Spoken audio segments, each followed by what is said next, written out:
Future maker के सभी क्रांतिकारी भाइयों को अशोक बिश्नोई का प्यार भरा नमस्कार। मेरे एफएम के सभी क्रांतिकारी भाइयों, राधे श्याम को बाहर आने दो। वो बाहर नहीं आएगा तो हम सब अपने मन की करेंगे। एक बार उसे बाहर तो आने दो। अगर वो बाहर आके मना करेगा तो हम सब सोचेंगे।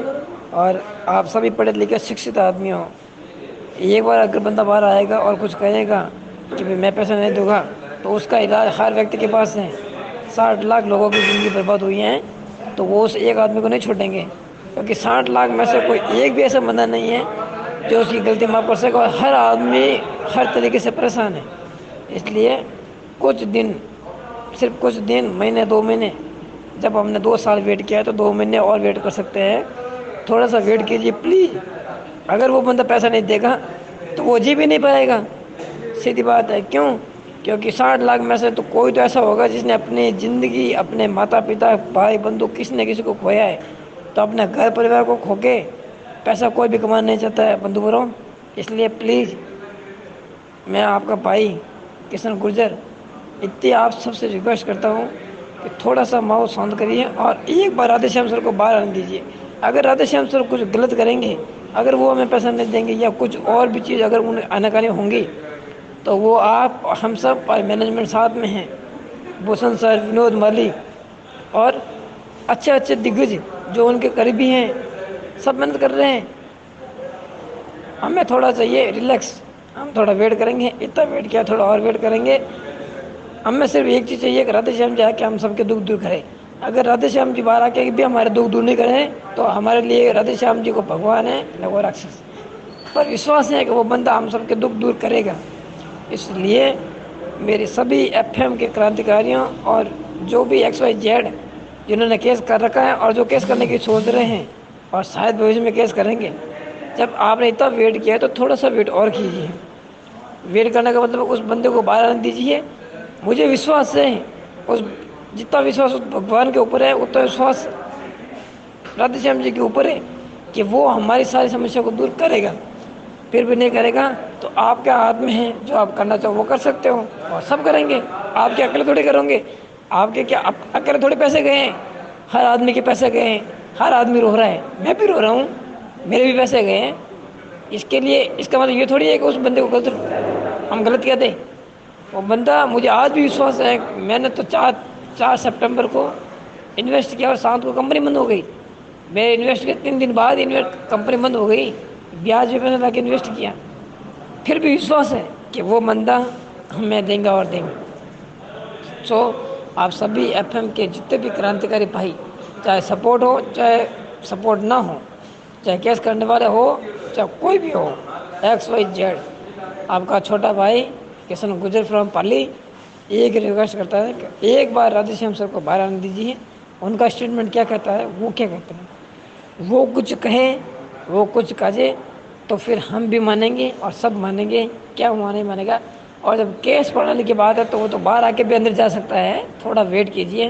विश्वास है 60 लाख लोगों, जो लोग हैं वो जिसको भगवान मान रहे हैं, वो बंदा किसी को धोखा नहीं देगा।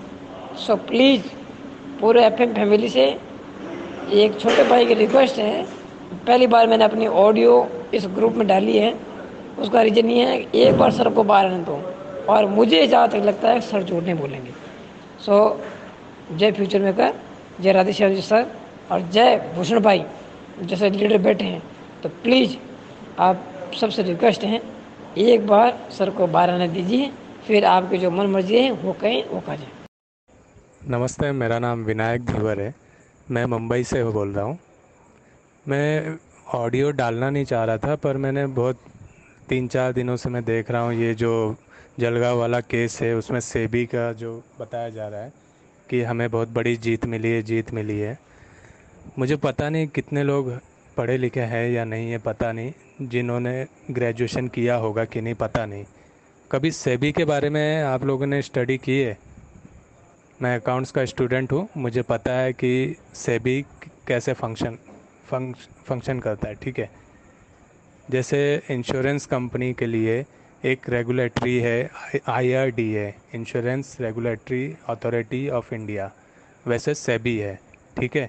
तो सेबी एक संस्था है जहाँ पे जो कंपनी अपना बिजनेस कर रही है, जो मार्केट से पैसा उठा रही है, उसे इस सेबी के अंडर रजिस्टर होना पड़ता है, तो जाके वो कंपनी सेबी मॉनिटर करती है।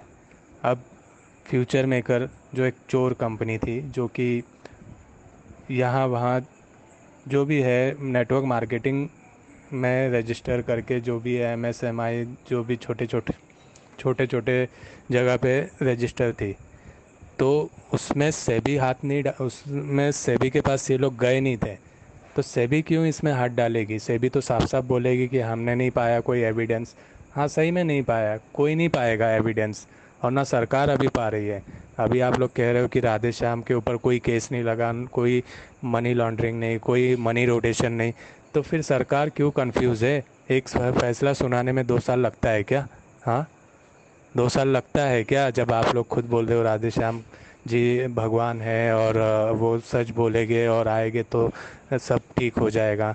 जो आदमी अजमल कसाब से भी खतरनाक जेल में बैठा हुआ है, खतरनाक तरीके से, अजमल कसाब हुआ, दिल्ली का जो रेपिस्ट है, उन लोगों के टक्कर में इतने बुरी तरह से वो जेल में ऐसे है कि वो बोल नहीं पा रहा है, बात नहीं कर पा रहा है, अपना ऑडियो वीडियो मैसेज नहीं दे पा रहा है पब्लिक को। और जो कंपनी चालू थी तो उस समय गले फाड़ फाड़ कर पानी की बोतल लेके हाथ में कसम और कसमें वादे खाता था कि इतना लगा दो, उतना मिलेगा, उतना लगा दो, आपकी ज़िंदगी संवर जाएगी। आज वो 2 मिनट का स्पीच नहीं दे सकता। 2 साल हो गए, 2 मिनट का स्पीच नहीं। ये तो बहुत बड़ी बात है, कमाल की बात है। अगर ये सब दे सकता है तो हम उसे माने ना, हाँ सच्चा इंसान है।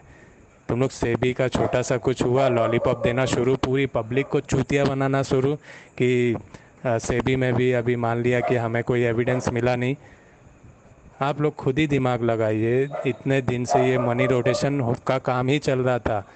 जब राधे श्याम ने किसी को अपने बिजनेस में लिया होगा, सुंदर सैनी ऐसे लोगों को, जो 1-2 मेंबर, उन्होंने अपने नीचे 10 को जोड़ा, 10 ने 20 को जोड़ा, 20 ने 100 को जोड़ा, तो वो पैसा तो एक को 1 से 20 और 20 से 1 को बटा होगा, तो वो मनी तो रोटेट होके ही एक दूसरे को मिला होगा, तब जाके 3,000 लोग करोड़पति बने। और अभी उनकी भी तो चड्डी निकल रही है। अगर वो करोड़पति इतने हो गए तो वो करोड़पति आज संभालते ना हम नॉर्मल लोगों को। आज क्यों मरने के लिए छोड़ दिया सभी को? आज कोई कुत्ता भी नहीं पूछ रहा है यहाँ पे, 1 रुपए के लिए मदद नहीं कर रहा है कोई।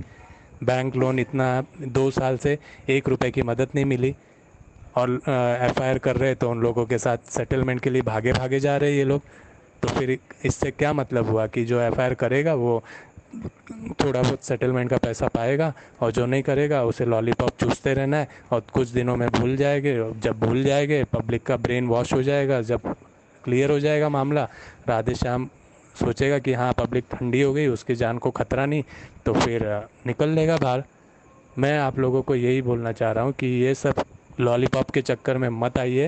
ये सेबी का है, सेबी ने अपना हाथ खड़े कर दिए, क्योंकि सेबी का जिम्मेदारी नहीं है। अगर सेबी जिम्मेदारी लेगी तो सेबी के ऊपर केस बनेगा कि तुमने कैसे जिम्मेदारी लिया, तुम्हारे अंडर में तो इन्होंने ज्वाइनिंग कंपनी रजिस्टर कराई नहीं है, तो तुम अभी कैसे इसमें आ रहे हो?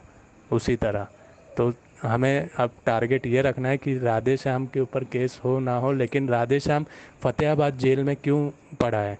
उसे पीडी एक्ट लगा था, तो जब छटपटा के भागा ना तेलंगाना से, वहाँ पे भी रहता है आज तक, तो हमें भी पता चलता हाँ बहुत तकलीफ़ में है राधे श्याम जी, और पीडी एक्ट लगा है, बहुत ख़तरनाक इन पे केस चल रहा है। जो दिल्ली के रेपिस्ट लोग इंटरव्यू दे सकते थे, वो उतना सा इंटरव्यू नहीं दे पाएगा राधे श्याम, क्योंकि बहुत ही डेंजर सिचुएशन में है। तो हम भी समझ सकते हैं।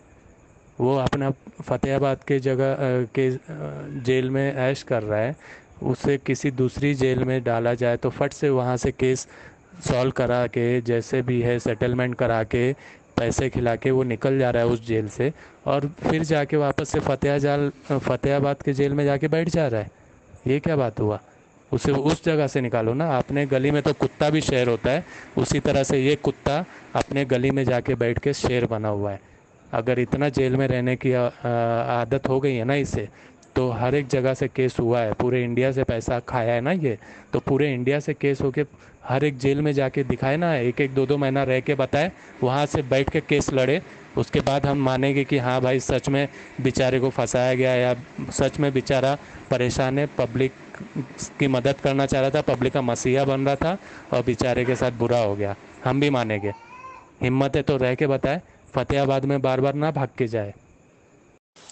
विनायक भाई, गुर्गों की दुखती नस पर हाथ रख दिया आपने।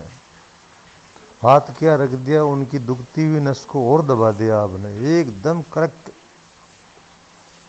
करेक्ट करेक्ट बातें बोली आपने।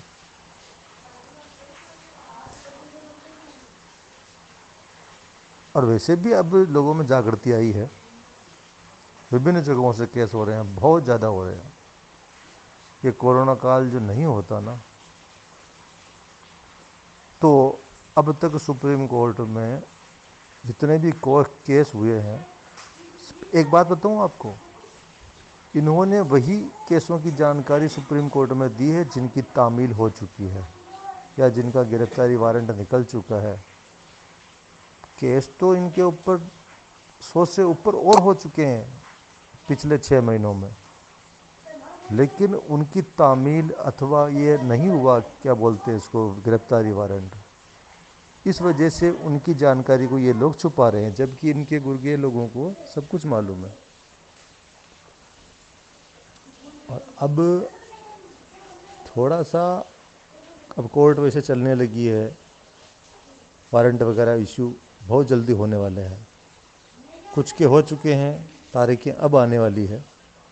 हो तो चुके हैं लेकिन तारीखें अभी आई नहीं है।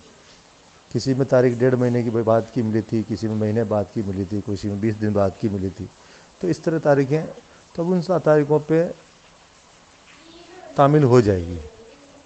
बस एक बार तामील हो जाए, फिर ये मना भी नहीं कर सकते कि केस नहीं हुए, क्योंकि उस जेल के जेलर साहब द्वारा उसमें तामील करवाई जाएगी और सुप्रीम कोर्ट के संज्ञान में ऑटोमेटिक आ जाएगा कि इतने केस और हुए हैं।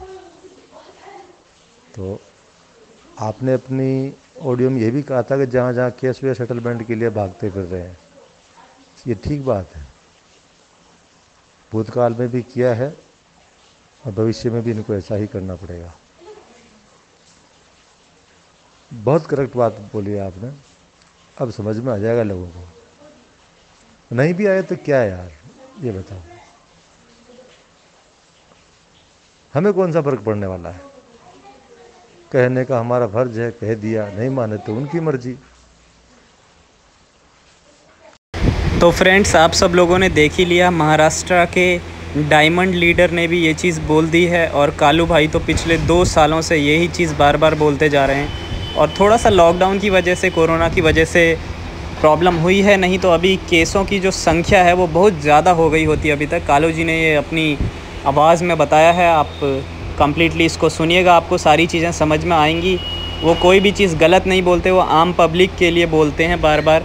तो आप लोगों से भी यही रिक्वेस्ट है कि ज़्यादा से ज़्यादा केस करें, तभी ये मैटर सॉल्व होगा, क्योंकि राधे श्याम नहीं चाहता कि वो आम पब्लिक का पैसा दे, राइट। तो थोड़ा सा इस बारे में सोचिएगा, अपनी राय अंधभक्त बन के ज़िंदगी मत जिए। अगर आपको अपने पैसे से प्यार है तो आपने संगठन के साथ जुड़ना पड़ेगा, संगठन आपको सही रास्ता बताएगा कि एक आम पब्लिक का पैसा उस तक कैसे पहुंच सकता है। आशा करता हूं आज की वीडियो आपको पसंद आई होगी। मैं घर से बाहर हूं, तब भी आप लोगों के लिए इन्फॉर्मेशन गैदर करके वीडियो बनाते रहता हूं, और वीडियो को प्यार ज़रूर दीजिएगा, मैक्सिमम लोगों के साथ शेयर कीजिएगा। Thank you so much, I love you all guys. जय हिंद, जय भारत, वंदे मातरम।